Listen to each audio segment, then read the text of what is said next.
Good morning, everyone. This is Adrian from MetalRules.com. I'm here with Valley of Despair, an Edmonton, Alberta, Canada-based band.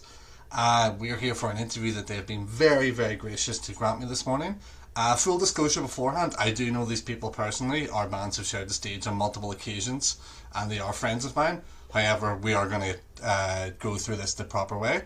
I'm going to get the two guys here to introduce themselves, and then we'll get some questions. If you'd like to introduce yourselves to people, who are we speaking with today?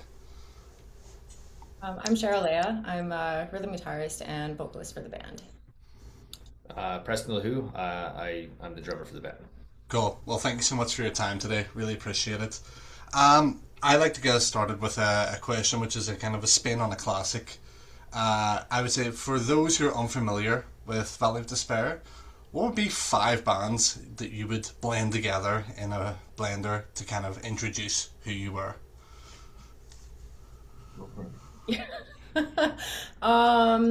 This is a hard question because I don't feel like we really sound like a lot of other bands, but I'd say definitely we have some like Iron Maiden influence, some Trivium influence. We've had Kitty comparisons as well. And yeah, Taylor Momsen is a big vocal inspiration for me as well, so I think there's a little bit of that there as well. On the back of that, you mentioned Kitty. Do you find that a lazy comparison with the simple Canadian and women, or do you think it's actually a musical fit that's relevant to your sound? To be honest, I haven't actually listened to them too much, so I find that hard to say. Fair enough. Well, on the topic of Canada, I was wondering what kind of role would you say that geography and location plays in your band? Like, what would be the challenges or the benefits of being based where you are based? Yeah, I think we're pretty fortunate with the location we're in, being in, kind of a hub central with a lot of the decent sized cities within a few hour drive. So we've been pretty fortunate, especially with the metal scene here in Edmonton being as good as it is. We've also got a lot of traction on the West Coast as well. I feel like that's where we've got probably most of our traction, and we're able to do that, a couple times a year with a 12-hour drive to the coast. But yeah, I think for the most part, it's at least on the west side of Canada, it's been pretty gracious for us, and we've had the benefits of a lot of great venues and decent sized cities with colleges and whatnot. So yeah. Would you say it was a unique challenge to be in Western Canadian? I'd say as an international audience, the idea of Canada is there's Montreal, there's Toronto, and then thousands of kilometers of wasteland until you hit the Pacific Ocean. Would you say that the sparseness of the land has kind of ingrained itself in the sound, or at least in the mindset and the work ethic of bands that are maybe from west of Ontario? Yeah, I mean, obviously, I think if we were, Montreal based or something, we would probably have a little more benefit for what we're doing for sure. I think it's tougher over here for what we're doing. It's a lot more isolated, right? But yeah, when you think of Canada and you think of big cities and the metal scene, you're definitely automatically going to the eastern side of Canada, I would think. So yeah, I agree with that. Yeah.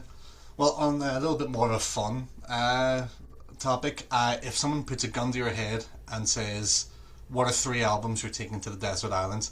I'd like three albums from you each that you would get. I'm not gonna say never get sick of, but it would take the longest for you to get sick of them.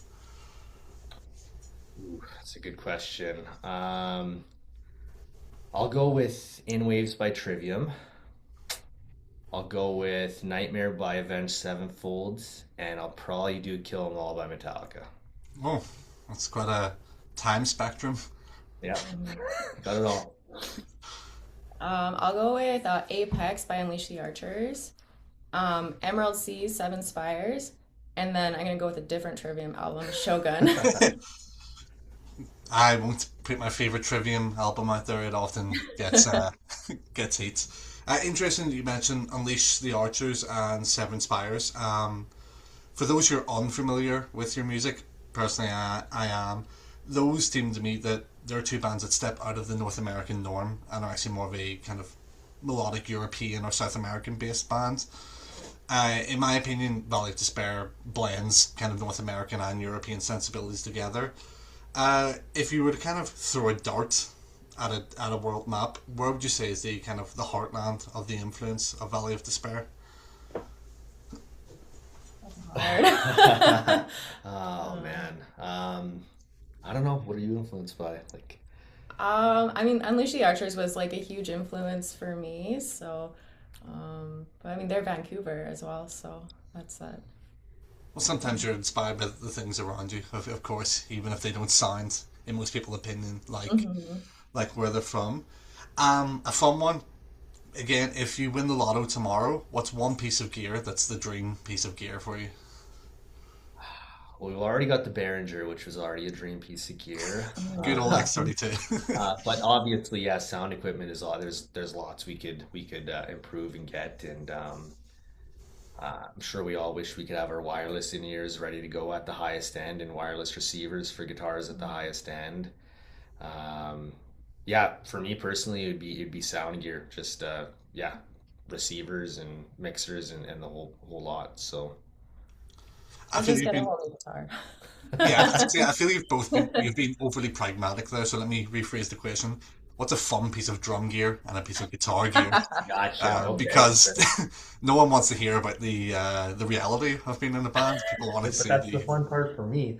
Um, Yeah, I would say probably a brand new, probably a full Tama drum kit with two bass drums, and then probably a whole new set of Sabian AAX cymbals, brand new set. Sarah. Um, I mean, Solar Guitars is always putting out new things all the time, so it's hard to keep up, but definitely a seven string with the Fishman Fluence pickups. Yeah, Fishman are doing a lot of good things these days, not just with Mhm. solar, but have also started putting their stuff in PRS guitars, which is very exciting. So this is a bit of a tricky question, but I'd like you to really consider it. Based in Edmonton, Alberta is typically known as a punk city to most people, but within the metal realm, what would you say makes you sound different to the rest of Edmonton's bands? I think we have a unique set of members that are influenced by all different genres.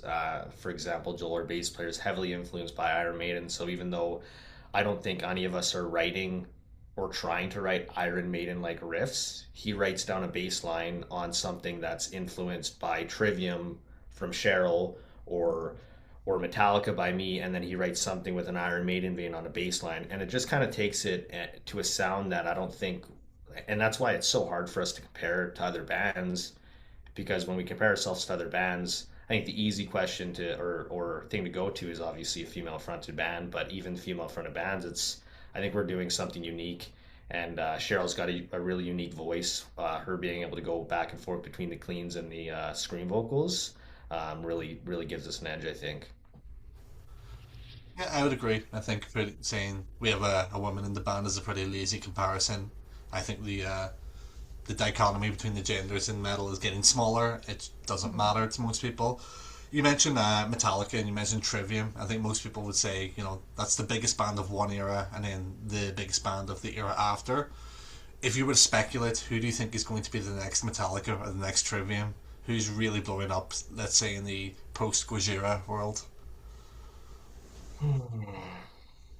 Oh man. For a while there, I really thought it was going to be Bring Me the Horizon, and maybe it still is. They're massive everywhere, and they're blowing up. For really new bands that are kind of up and being played, I would have to think about that one a little bit.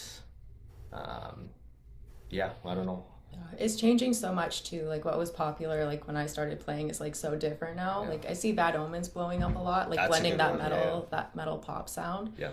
So yeah, I think they're gonna keep blowing up for sure.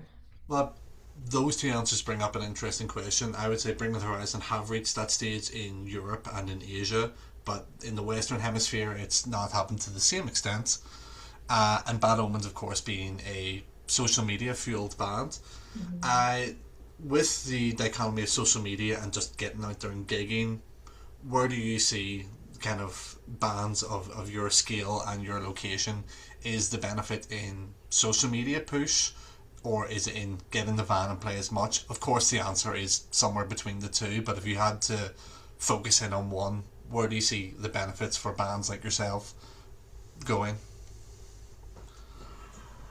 Yeah, I feel like I mean, for me, it's always going to be live, and especially what we see with like AI blowing up right now. Like people, I do see a shift online of people being like, I want to see if they can actually play this live. Like we don't want to see the fake produced social media thing. So definitely social media is super important.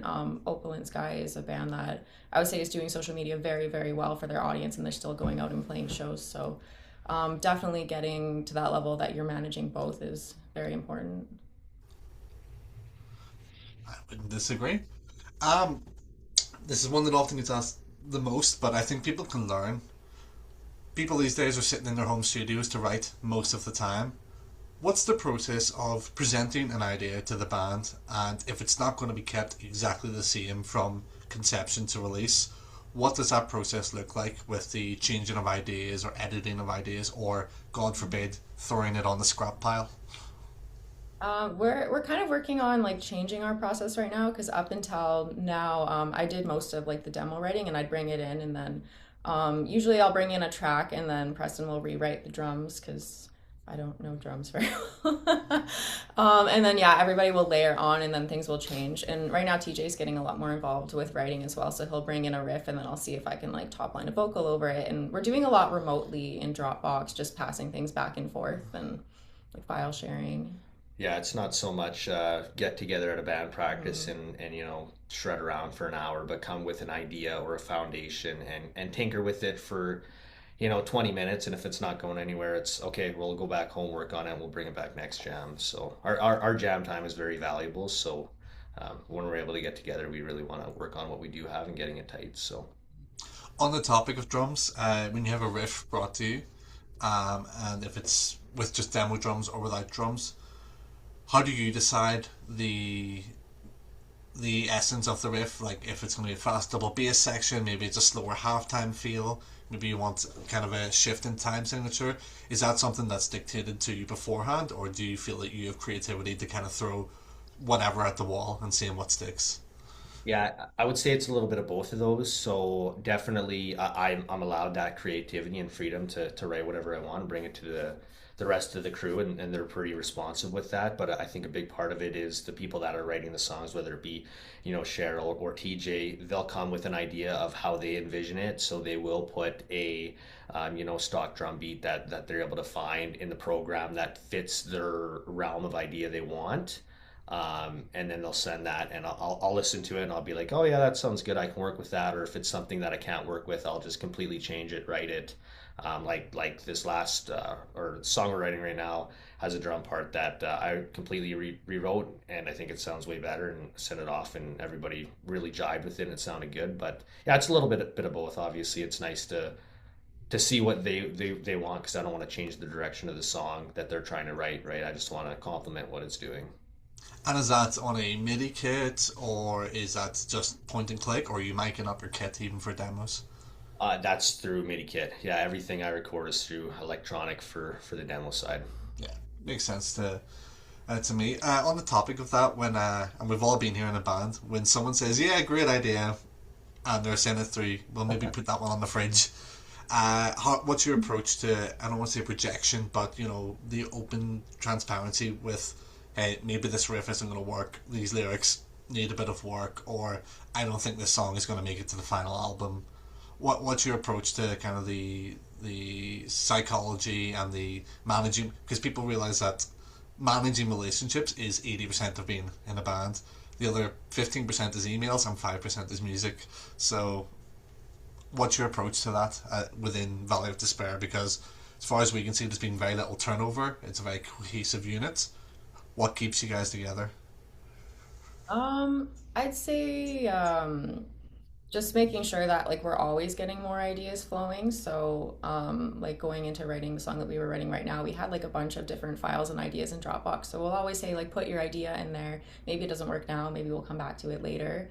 And then whatever song we're kind of feeling the most, like that's what we kind of working on. It's all about like respecting everybody's ideas and contributions. Yeah, I think everybody in the band is really locked into what the vision of the band is. So everybody is really good. I don't think there's been one time where we've actually got into a disagreement over something where it was like, worth walking away from, or even like just everybody's so good and responsive and open to ideas. And And yeah, really just a democracy is what it is at the end of the day. And yeah, if there's one person that doesn't agree with it, they'll eventually agree with it. Yeah, we haven't really run into that too Yeah, much. it's been really good. Oh, God hopes that you never will. Um, 15-year-old kid approaches you in the street, says, I want to start playing in a metal band. What are some tips you have for them? Other than, and you can't say don't, because I'd say just do it. Just do it. Just start putting things together. It doesn't matter if you're good at it, you'll get better along the way. Like, Start the drummer on a click. As soon as you can, start the drummer on a click. of course, technology is available that even, I like to think we're all still somewhat young, but even the technology from 15 years ago isn't really there today. But what would you say, like, I don't want to say the challenges, but what are the pitfalls that this kid should be looking out for? What are some good habits to get into? What are things that maybe you've seen in your years over as a band? You think, you know what, had I known X, I wouldn't have done Y. Yeah, I think just being at the end of the day, just being a decent human being, and knowing it's such a tight community out there.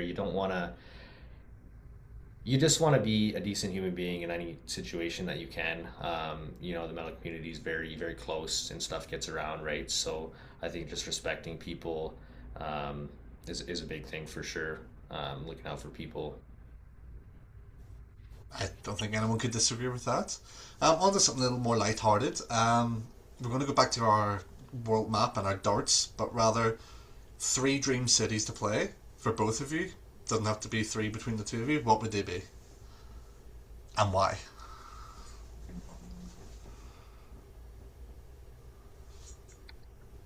I think for Canada, Montreal is there. Obviously, I mean that's the big metal city in Canada. So off the bat, for one I can think of, I think Seattle would be up there for me as well. How come? I think they got a pretty decent metal scene down there, and it's close enough that I think it's reasonable to get there one day. Other than it being in the States and that being its own beast to get into, but yeah. For context, here, other listeners, Canadians can't just walk across the border anymore. It's actually easier for me to go to the States than it is for them, and much cheaper as well. So when Preston says it's another beast, he's referring to customs, paperwork, tax. The travel part's the easy part. And then anywhere in Europe. I want to do London. Yeah. London one day. I'm going to clarify, Shell means Sorry, London, UK. London. UK. Yeah, I forget that was Not the London. real London, London, Ontario. Although London, Ontario is a I great mean, city. we'll play there too. So you mentioned Seattle's metal scene. Is that the most important thing when you're kind of putting your ambition where I want to play? Is the local scene there the most important thing, more than say the culture or the history or? No, I think the culture is really important. I mean, for example, like we went up to Yellowknife to play, for TJ's homecoming show when we played Steadily Deadly, and I don't know if I would say. I mean, they definitely do have a decent punk and metal scene up there, but I wouldn't say that's the scene up there, right? So a big reason for us to go up there was for sure the culture and just seeing, how it's just different how it works up there than down here. So culture plays a big part of it for sure. Cheryl, you've mentioned London, UK, as opposed to London, Ontario, but are willing to play London, Ontario. Where else would be on your list for that? I mean, I would love to play 70,000 tons of metal one day. Yeah, So do a on a cruise. cruise ship in the Yeah. middle of the ocean, that'd be awesome.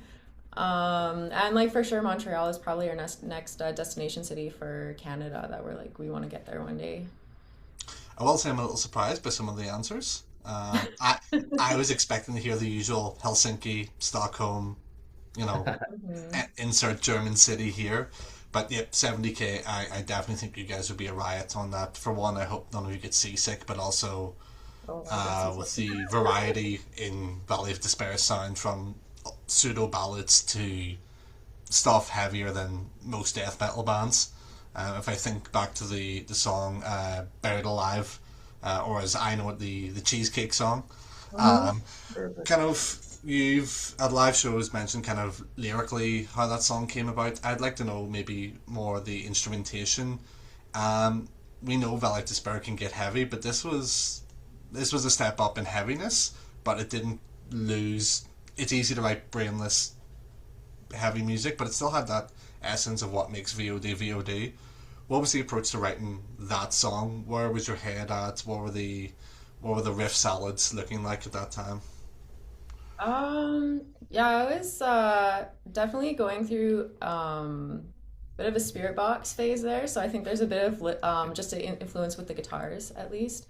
But yeah, that one just I think I was really overtired when I started writing those riffs because I remember I drove my parents to the airport at like 4 a.m. and then I came home and I was like, I'm gonna write something, and that's what happened. So I guess that's how I get the heavier riffs. But yeah, I kind of wrote that one. I didn't even write that one completely front to back because I think I brought it in and it wasn't written up to the bridge. And then so Preston started layering on drums and I took some of those drum beats and finished off the song that way. So definitely had a different process than just writing it completely from front to back that time. And on the topic of drums, I'm sure the temptation to blast beat the entire thing was there, but what's there is actually quite tasteful and still quite musical on the kit. When you heard that song, what were the ideas going through your brain? Yeah, you're right. When you hear a song that heavy, it's really hard not to just want to double kick all the way through it or blast beat. But I think a big thing for me is I want to complement all the instruments rather than try to have them shine. So I never try to outshine anything unless it calls for it in that section of the song. Um, so really, that song just really needed the lock in with the bass. And so as we developed the drum beat and Joel got his bass track written, it kind of splashed off each other on, okay, like in the verses, the drums and the bass have to be completely locked in so much that actually on the first verse, that's all it is. There's no harmony on that other than the vocals, right? So we had to play around with that part quite a bit just to get all the rhythm locked in because it is a little tricky in that section. So but I really like how it came together. My favorite part is definitely right before the chorus. It's got a really Trivium-esque drop right before it kicks into it. So as soon as I heard that, I had the idea in my head, and we just went with it. And I think that was like the one part that I wrote at the start that never changed throughout the whole writing process too. Cool. Well, selfishly, I want to ask the same question again before my favorite VOD song, which is Edge of Time. Especially that chorus, it is a power metal chorus in essence. I've heard the Unleash the Archers and Seven Spires influence, but this to me sounds something very out of the books of bands like Freedom Call or Tempest Miracle. Same question towards this song: how did that song come to be? And with using specifically, and the music writers in this conversation are gonna maybe froth at the mouth, but that chord progression's been done to death, but however, it still sounded fresh in that chorus. What was the thought process with this song? That one, it was so interesting because I didn't really think about it too much. I kind of just started playing. Actually, the chorus I originally thought was going to be a pre-chorus, and I was going to like sing the chorus over that instrumental intro. And then when I started trying to add vocals, I was like, oh, this doesn't work. This chord progression, this is obviously the chorus. So, yeah, that just kind of came about playing by feel entirely. I didn't even think about it as I wrote it. Um, I think with that, actually, funny story about that song, when we started really getting into it, it wasn't one of the stronger songs. It was actually probably at the time considered a B-side song. That, what? yeah, no, That's remember? controversial. I disagree. No, because listen, we had it written and the drums did not match at all and it did not flow. And then we rewrote the drums front to back and it changed the whole direction of the song. And then we fed off that, like all the harmonies and everything kind of cling together. So that's what I mean by it. Like it obviously now is definitely a front runner song for sure. But as we were writing it, it was like something just didn't feel right with it. And as we rewrote the rhythm section, it seemed to change the whole direction of it. It's also got like a 5 bar kind of progression Oh thing yeah. instead of like the typical 4 bar repeats. It's 5 bars. So yeah, I think it probably was harder to write drums over that originally as well Yeah. for feel. And it gallops the entire song, which, is nice, but Again, it does sound very 2001 Helsinki in the best way possible. Can we ever see an acoustic version of that song? Is that something in We've the talked works? about that actually. We talked about that. So yeah, I could see that in the future. definitely. Okay, cool. Well, thank you for that. Um, what would you say is a realistic ambition for the band? We've talked about 70 tons, and it could happen, and I hope it does, but it's important to have baby steps and achievable steps. What would you say are some achievable steps? that would really kind of satisfy your progress? Right now, we're really happy with getting to the West Coast again this year. That's something that I think we're going to probably aim to do once a year, just because we've got a really good traction over there. But I think the big one for us next is to encroach out east in Canada, and get towards, Montreal and Toronto, all those areas. And then I would say the longer term reasonable goal past that would be Europe. We're really looking into, rather than, the States, just for obvious reasons. So Europe is appealing. Um, and then obviously we've been talking about for some time, we want to get a full album written, which we're working on. And then in the back of our minds, there's a music video as well. We definitely want to start getting one or two of those done. So You mentioned going out east. People in Manitoba and Saskatchewan will be wondering, do they land because they're east of Alberta? Do they count as east, or are they still west? There's further obviously a lot of east, yeah. challenges there, but can people from Manitoba or Saskatchewan assume that you'll get there eventually? Yeah, we'll have to find, I don't know what cities look like. There's definitely a couple, but yeah, there'll be a Yeah, stop in each for sure. definitely got to make it out to Saskatoon Yeah. soon. Yeah, well, that's going to have some great venues there. There's Black Cat Tavern, the Exchange in Regina. Definitely some worthwhile cities. What does the rest of 2026 look like if things would go to plan? Lots of shows and writing. Yeah, we already have a lot booked. A lot that we are not have not announced yet. But yeah, we wanna try to find time to write as well amidst all of the shows. So hoping to get all the demos written for an album probably by the fall. Okay. You say that LP1 is in the works. I'm not going to push you for a release date on that, because then people go grey. But what are some potential musical kind of developments on that? Personally, as a not just an interviewer but a fan of the band, I've always imagined maybe some keyboards or symphonic elements within the music, but it's always down to the music. What do you see are things that are going to change and evolve with the music going forward? I don't think we're gonna be adding a keyboard player. But I don't know, for me, writing is always like what we can do live, so I don't like relying too much on the background tracks and things like that. I just really like it to be like raw, and whatever we can do in jam, we want that to be our sound live as well. But definitely having more influences on the writing as well. As we've said, TJ is starting to get into more writing and bring in more riffs. So I think our sound will change a little bit. But from what we're seeing, it's going to change in a really good way. So we're excited for everyone to hear what we're working on. Cool. Okay, we're down to our last question, and what would be the best way for anyone to support the band? Come to a show, buy a shirt. That's the biggest way. I mean, streams don't get us a whole lot. Buy our album off of, uh, platforms rather than streaming it. I mean, stream it as well. That's Yeah. great. But the biggest way you can support us really is, yeah, coming to a show, buying a shirt, buying a ticket to get to the show. And if you can't come to a show, because we obviously can't make it everywhere, Bandcamp is really great as well. It's the platform that pays artists the most from what we've seen. So yeah, any purchase on Bandcamp really does support us a lot. Well, I think that sums it all up. Local band needs money. Who would have thought?